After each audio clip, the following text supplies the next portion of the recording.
Up next on course is the music education program here in Anne Arundel County.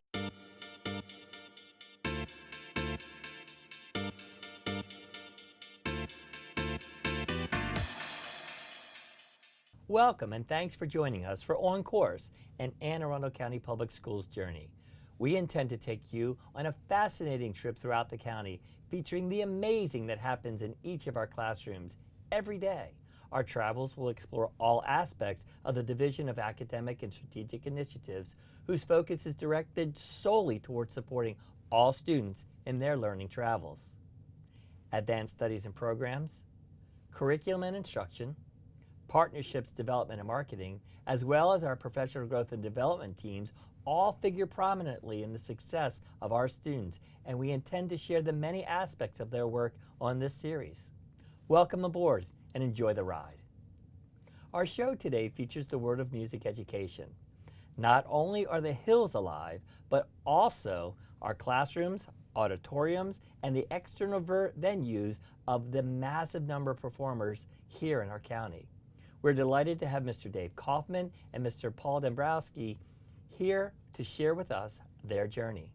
Why don't you take a moment and just familiarize our viewing public with who you are? Dave, we'll start with you. Certainly. I'm David Kaufman. I'm the coordinator of the music program here in Anne Arundel County Public Schools. And along with a mighty music office with Julie Olson and Lydia Gonzalez and Mary Davis in the office, we do a great deal of work on behalf of the students here in the school system. And it's a K-12 program? It is a K-12 program. Awesome. Very good. And Paul, how about you? Yes, my name is Paul Dombrowski. I'm the department chair for the PVA music program, and I work at Broadneck High School, where I oversee the students and the staff within our building, and also work with our faculty members and students at Bates Middle School and Brooklyn Park Middle School, as well as Studio 39, which are our other PVA facilities. That's fantastic. So you guys are really the program in a whole. Thank you both for being here today. Dave, let's start with you a little bit. At the elementary level, you know, we have a pre-K to 5th grade experience. What does music education look like these days for our earliest learners? Yeah, so it's really exciting in the program. We've got several different layers within the program. First, our general music program. Okay. We have pre-K curriculum through 5th grade, awesome. where our students are able to participate in any number of musical experiences in the general music setting. In addition, we also have our choral program. Okay. All of our schools have chorus at the 5th grade level. Some of them have it at the 4th and 5th grade level, and even some yet have a 3rd, 4th, and grade chorus. So it's pretty exciting in that regard. We have an instrumental music program that has grown by 25% over the last 2 years. Fantastic. So we are absolutely thrilled about that. That's awesome. And our orchestra program begins in 3rd grade. Okay. And in 4th grade, we begin our band program for our students. It's so many opportunities, whether it's the classroom, the schedule of the day, or the extensions. Yeah, we're excited about it. That 25% is remarkable. Is there anything you can contribute to that growth to? Directly, our teachers focus on trying to grow the program. They know that they have opportunities to reach kids through music that really is very unique to the instrumental music experience in elementary school. So I'm very proud of their work to get that accomplished. So with growth comes good leadership, and something governs the work that you're doing in your office. Let's talk a little bit about that. Certainly. About a year and a half ago, the music office took on a new mission or a vision statement, excuse me, and that work had been taking place for about a year or two prior, and we finally launched about a year and a half ago our new vision statement, that is cultivating lifelong learners, creators, and consumers of music. And what we feel is that each of those three experiences in music are unique unto themselves, but it is something that we are trying to make sure that all of our students, when they leave the school system, they've got some aspect of that being a learner, a creator, or a consumer of music for the rest of their lives. And that's the focus from your K-12 program. Absolutely. And yes. that really embodies everything, whether you're the performer or the connoisseur of good music. Absolutely. Yes. So I'm going to take myself back to Ridgeway Elementary School. It's been a couple years. I remember tapping a couple sticks together and playing on a recorder. Do those things are they included in the general education program still? They are, and actually this last year we took on an effort with our curriculum writing in the 3rd grade curriculum Okay. to provide additional extensions in the curriculum for instrumental playing, for Wow. recorder playing. Okay. Many of our schools have recorder units in 3rd grade, so we understand that students making music is more valuable than them reading about it. So we provide those experiences for our students. Nice. I like the way that sounded. That's awesome. So let's talk a little bit about the transition, if you will, between the elementary experience and the really strong foundation that they get at that level into the middle school. You know, you've got a different schedule, you've got some options, electives. Certainly music satisfies the fine art credit requirement. Talk to me a little bit about what a middle school program looks like with respect to how it expands the elementary experience. Yeah, so in our middle schools, the students that may have been participating in band or orchestra during their elementary experience have an opportunity to expand upon that. Okay. We also allow students to get started in instrumental music as a middle Nice. school student. Okay. The teachers, I've often told that I didn't start my personal experience until 7th grade Right. in instrumental music. So I feel very strongly about supporting students at all levels of their entry point into the music experience. The choral program is very strong in all of our middle schools. Nice. So there are performance application experiences, plus about a year and a half ago we launched a new curriculum for our for our middle school Music Goes Global class, and that utilizes a new resource, a new technology resource. We have students with Chromebooks in the classrooms. Nice. It's really exciting opportunity for them to access music in a way that was different than it was previously. Okay. That's so many experiences, so many opportunities. And so on that same thread, Paul, let's talk a little bit about the middle school opportunities for the PVA student. If you would please kind of define what a performing and visual arts student is, who that might be, and how a person would go about being involved in the magnet program. Well, for us, the PVA student that comes in is the student who's got this great passion for making their art. It's taking all the things that Dave and his team have already put in place county-wide and providing an access and opportunity for all those students throughout the entire county. Oh, great. And so the student who comes into the PVA program is one who just, they're that kid that just can't live without it. They need music in every bit of what they do every day. And so that process begins as early as 4th grade, where we go to, as part of a magnet recruiting process, where all of the magnet programs that fall under advanced studies, students in the 4th grade are actually being exposed to those programs with some generalized information nights. The application process and the audition process then takes place during the 5th grade year, where those students are consciously making the decision to come into the program. And here in our county, that's not in every one of our middle schools. It's that magnet focus. So where does that occur? Those are at Brooklyn Park Middle School and Bates Middle School. So we have a northern program and a southern program, and they mirror one another. So I'm a student and I get selected, or I am part of that program. What is the same and different or expanded from the comprehensive middle school experience? Sure. In each of our magnet middle schools, we have band, chorus, and strings. Okay. And those students are engaging in a lot of the same standards-based instruction that we would see in curriculum and instruction office would be putting in place. Okay. But what is different is that in both of our magnet middle schools, they're on an A-day, B-day schedule. So they are having more class contact time because that's the focus of what they want to do within their prime arts. They have a 2-hour block of instruction. Wow. Okay. So not only are they getting their band and strings and vocal focused prime arts instruction, but they're also being exposed to digital composition and also the integration of the other art forms into the music program. So there's an intentional focus on that collaboration across all the art forms. I love that. That whole piece, that it's not just the ability to perform, but the construction of the music or the appreciation for it. Dave talked about his vision statement earlier. That sounds like it really grows legs and becomes part of the experience at the middle school level. It does, and it's also the ability for all of those students who are working in all of the art forms, whether that be dance or visual arts or creative writing or music, to allow those students to work together to do the best work that they can do within their respective prime arts fields, but to share with the other students who are in the other prime arts. Really nice. I love that. I know we're going to talk about the high school experience in a moment, but before we move on to that, talk to me about what happens beyond the traditional end of a school day. Let's talk a little bit about at the elementary level, and then we'll talk about the middle school experiences after school and what that looks like. Dave, go back to elementary school. I know times of years are typically times when there are concerts and opportunities for students to perform. Yeah, the performance experience is obviously a very valuable part of the music education training, because it gives the students a chance to really put to a conclusion, or put to in a public setting, a demonstration of what they've learned and what they've been able to accomplish. Great.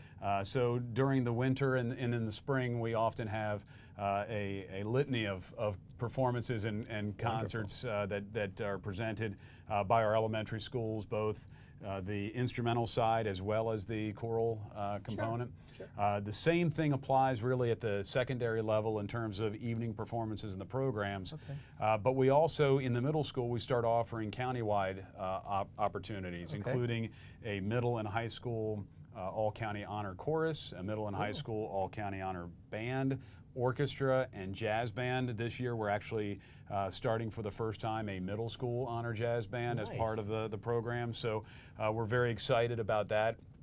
We have been doing for 39 years a side-by-side program with the Baltimore Symphony Orchestra for our high school students.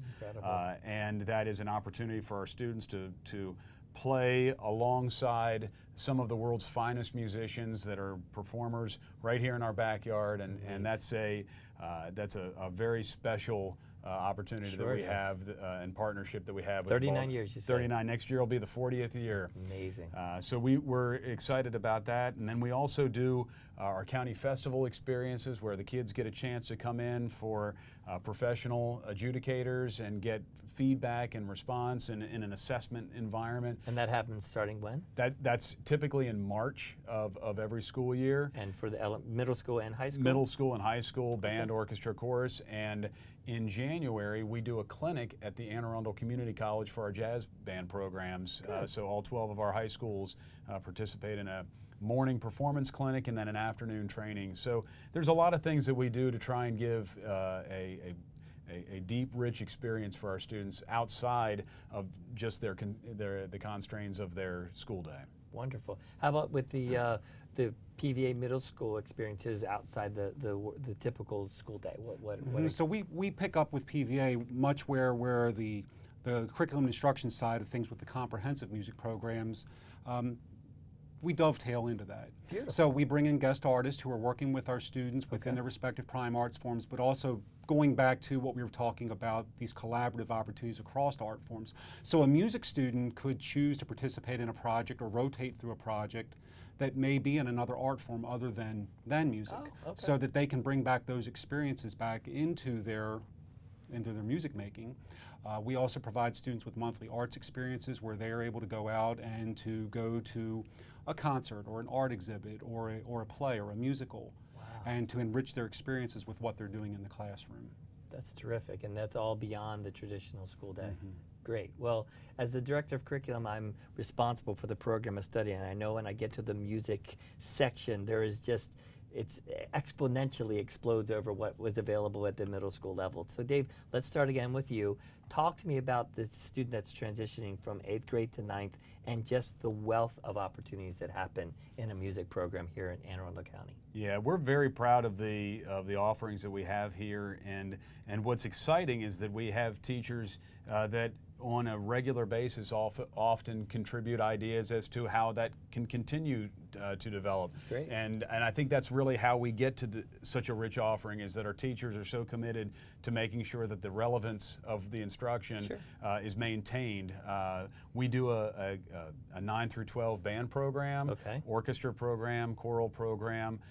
But then within that, we have various ensembles based on skills. So students who are achieving at perhaps a higher level have an opportunity to perform in some more specialized ensembles. We have jazz ensemble offered in our schools. Several of our schools now have steel drum groups and guitar performing experiences. We have a music technology program in the county that's really developing. With piano, we have music theory. I mean, there are so many opportunities. Whether or not a student wants to pursue music as a career is not really the focus of our instruction. It's to give students an opportunity to delve into various opportunities that cater to their interests and specialties in music. Well, I know there's a very high correlation between mathematics and music, and so anytime a student, there's lots and lots of research about the importance of the arts, and I could stop right there, but mathematics specifically really is supported by music integration and studying. So those experiences that you mentioned, you said something, music theory and music technology. Talk to me a little bit more about that. Sure. Music theory is it's really one of those courses where it gives students the opportunity to understand what I would often refer to as the nuts and bolts of music, where it's that foundational level of what makes music structurally what it is. Okay. And then the music technology class, so much of music in our current culture and our current population is being created and made in a digital and electronic environment. And so we have opportunities in our schools to expose students to technology and things like sound and lighting and audio. And so the things that students will interact maybe in a theatrical setting on the music side, we have those experiences embedded into our curriculum so that we can give really authentic, valuable experiences for students so that when they do leave, they do have an opportunity to apply some of those skills. Terrific. Paul, now we're talking about high school, and this is in your wheelhouse. You heard everything Dave said as offered at the comprehensive school, and I would imagine Broadneck also affords the same opportunities. But let's focus in on the PVA experience. Talk to me a little bit more about where you go from there. Well, I think one of the biggest differences in the PVA high school experience is that we deliberately keep the classes small. So that the students are really being focused on their individual art form as an individual artist. And while they can take advantage of all the magnificent opportunities that we have in our comprehensive music program at Broadneck High School, in their PVA classes, we keep the classes intentionally small so that the teachers have that one-on-one time to work with the students. And so that they have time to go into greater depth into their studies to develop their individual art form. I think that where the magic really happens with the high school PVA program is in the extended day program, where all of our music students receive a 1 hour a week private or small group lesson with a performing artist who is a specialist on that instrument. So as a violin player, you may be working with a violinist who plays in the Annapolis Symphony Orchestra. Or if you're a trumpet player, you may be working with someone who's a trumpet player in the United States Naval Academy Band. And those teachers come in and work with our students once a week after school. And then what also happens in the high school programs is that the students have an opportunity to work at Studio 39, which is our collaborative art space, where they're working with the rest of the PVA high school program from Annapolis High School, where they're engaged in these collaborative projects.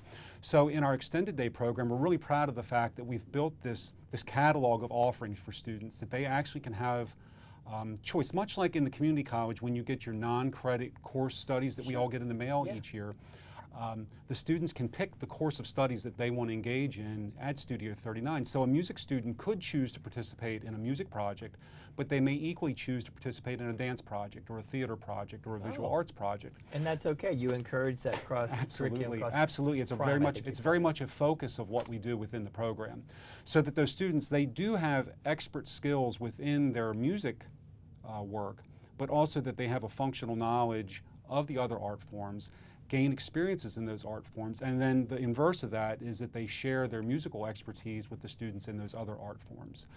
The program is very much focused at the high school level on the collaborative process and also the creative process, so that the students are intentionally developing their own work as they start to develop these projects with the other students from the other art forms. Well, you mentioned chances to not only develop but also perform for other students. Is there opportunities in addition to that for performance in the PVA program? Absolutely. So in addition to being able to perform with our ensembles within our collaborative program, or our comprehensive program rather, we have a series of recitals that occur each semester. So we'll have area recitals in which the band students or the string students or the vocal students or the piano and guitar students will do an all-call performance where they will have a public performance that parents and the community as a whole can come to. We also do numerous performances in service to the school system system. So if there's a special event that our students are ready to go at any time with a body of work that they can bring up and provide service to the school system as well, which is an important part of the musical experiences that we've all been through. Is that, yes, we do have concerts, but it's also important that we recognize that music in our culture is very much a part of rites of passage, whether that be graduation or awards. Certainly. And so our students are always ready to go for that. I am proud to have participated in evening high school graduations over the last 10 years, and there's always a representative body there from one of the comprehensive schools that plays Pomp and Circumstance and those sorts of things. And so you guys, you afford those opportunities to those schools. Talk to me a little bit more about the opportunities to perform at the high school level, David, that are non-traditional. So it's not the concert where the chorus and the band and the orchestra perform in an evening, but what other opportunities are there? I would assume some live theater? Yeah, so the several of our programs are involved in community outreach initiatives. Okay. The Anne Arundel County Public Library during the Art and Music in Our Schools Month does a number of performances where there'll be art display and gallery showings and openings, and there'll be live music from our students will be there. We have several of our jazz groups will go out and they'll do events where they're participating in. I think I did the boat show. I saw one of the groups participating in, which really touches on something that's important, and really Paul alluded to it as well, is the role and place that our program plays in the community. Sure.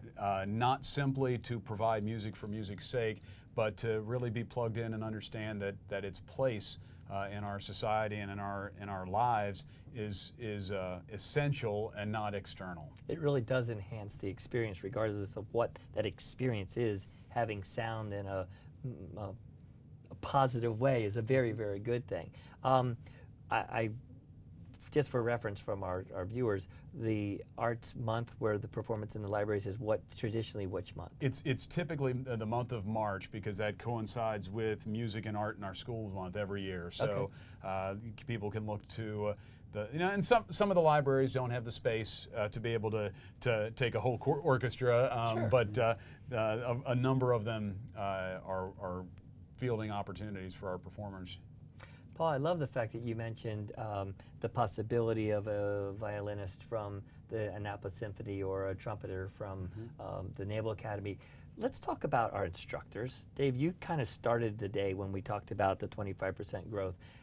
Who are the teachers standing in front of our students helping them? Are they practitioners themselves? Are they a college-trained person and that's what they know? Like, talk to me a little bit about who they are and what they bring to the classroom. Well, our students, our teachers that work during the school day, our prime arts teachers, are teachers that are the fabulous teachers that teach in any of our high schools in Anne Arundel County, or our middle schools for that matter. And so they're certificated musicians who have been through a course of studies to become a music educator. Okay. The idea of having the extended day program, though, is to give our students access to those teachers who are out there every day being the practitioners of the art form that they are bringing back in direct contact to those students. So I can tell you that my trumpet teacher, he's coming from playing a show in DC and walking right back into the classroom to work with our trumpet students and bringing that instruction and that knowledge that he's putting into practice every day right back to work with those students. And Dave, how about you? Do you find that the comprehensive high schools or middle schools, do they also have side gigs? Do they perform themselves? Yeah, it's amazing to me when I see in social media settings the number of our teachers that continue to make music an important part of their life from a performance standpoint.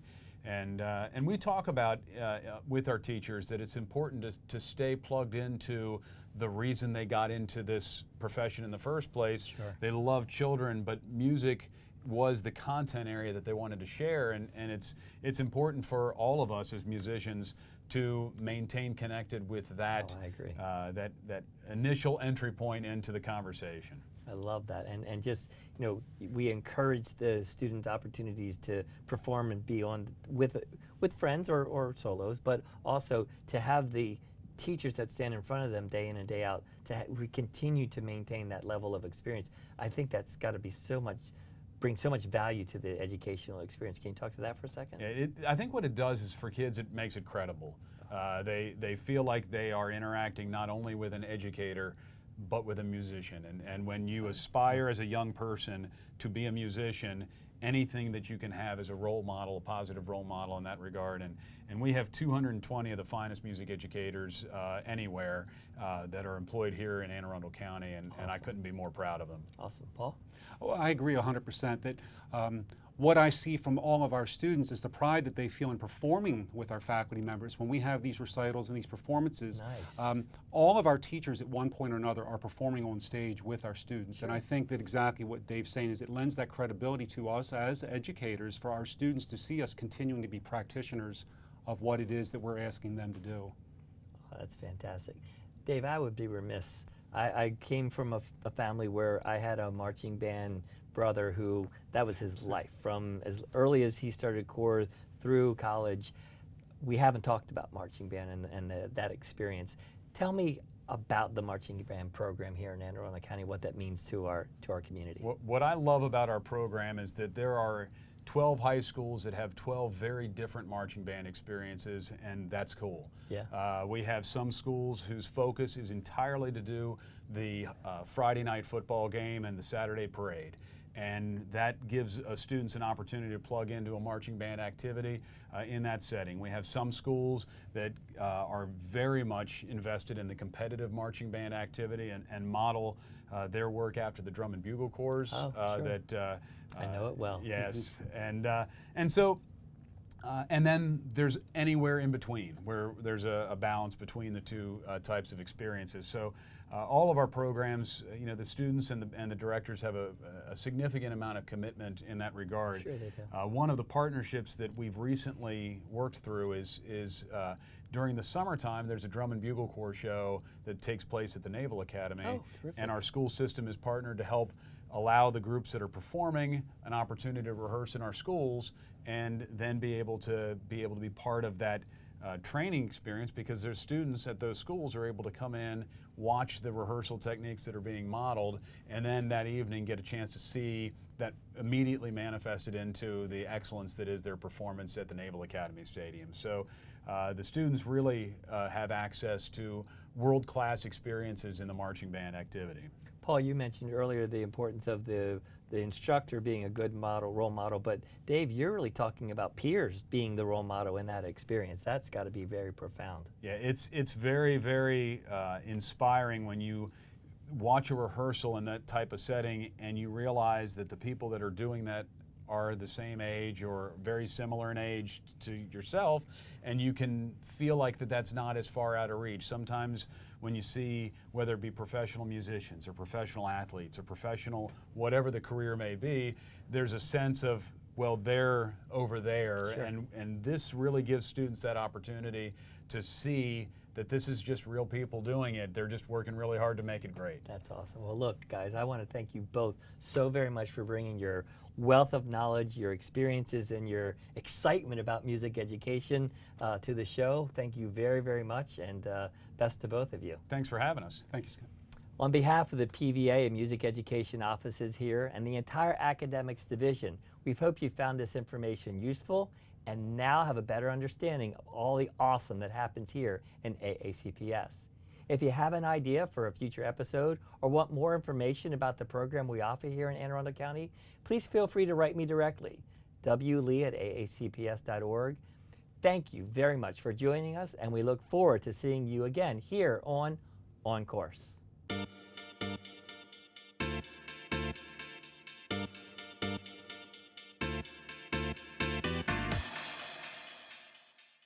Today I come to you with exciting news about school meals. School meals offer students a healthy school breakfast and lunch. Every day, students are offered unlimited choices of fresh fruits and vegetables.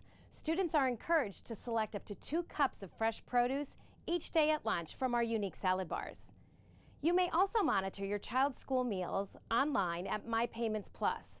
This is a convenient tool we offer to all parents to make managing your school meal accounts a simple process. To learn more about MyPayments Plus, simply visit www.mypaymentsplus.com or call 877-237-0946. Each year, families have the ability to apply for free or reduced price meals. The application to apply is online. Parents, you may log on to applyformeals.aacps.org. The process is fast, easy, convenient, and it's accessible from any computer. Remember, if you received meal benefits last year, you must complete a new application each school year. Thank you for this opportunity to provide you this valuable information pertaining to school meals.